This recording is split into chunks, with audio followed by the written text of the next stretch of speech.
Before today's eye-opener, I would like to announce that the final chapter of the audiovisual book Evolution, Mankind's Role in the Creation and Rise of Artificial Intelligence, will be withheld for now. This is due to the ongoing and evolving nature of this book and its subject. And now, Eye-opener for May 4th, 2026. Political handouts with no reciprocation. I understand that political campaigns cost money. I understand that they cost a lot of money. The problem that I have with political campaigns is that once the requests for this money have been made, there rarely seems to be reciprocation. At least any reciprocal actions aimed towards helping the majority of constituents. While ultra-wealthy donors benefit from the vast majority of laws that get enacted by national leaders in Washington, D.C., the same cannot be said about small-dollar donors. So, for most of our elected officials on the federal and most likely state and local levels, those constituents are underserved, while the wealthy, who, by the way, don't need more money, receive an inordinate amount of beneficial legislation that allows them to not only maintain their wealth, but to increase it and further use it against the rest of us.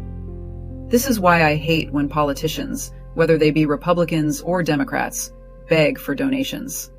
For while a growing number of us are having difficulty paying for food, water, shelter, and other necessities of life, these elected officials are not only serving the wealthy, but they are also enriching themselves.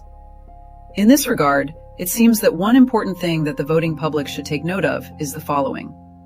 Regardless of the immoral voting system in countries like America, the ultimate deciding factor as far as who wins an election should be that the candidate receives a plurality or majority of the votes available.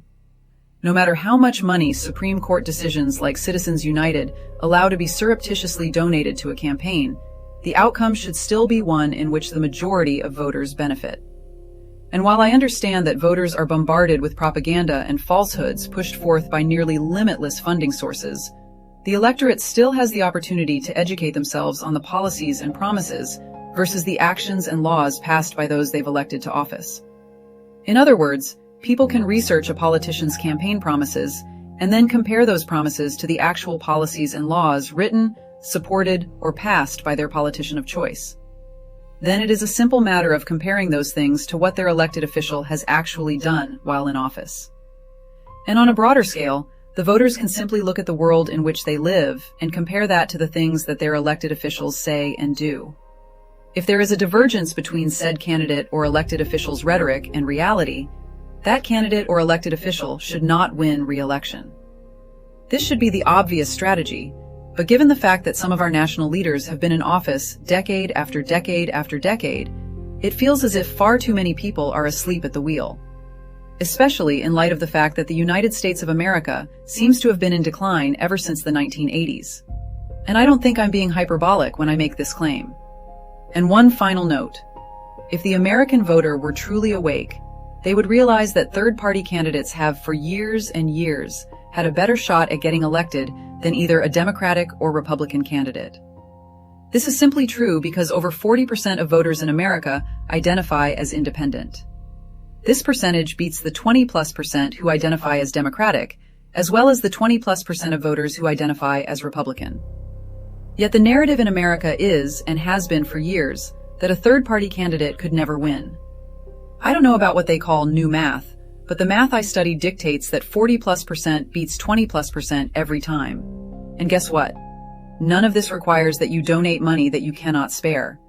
It simply requires that you vote for any candidate who is neither running in the Democratic nor Republican parties. For solutions to the biggest issues we all face today, pick up your copy of Chris Osman's book, Solutions. Enough complaining. Let's fix America at Amazon.com. And for more videos like this, and those that ask the questions that need to be asked, search for Surreal News on Rumble.com or check out the YouTube channel by Chris Osman.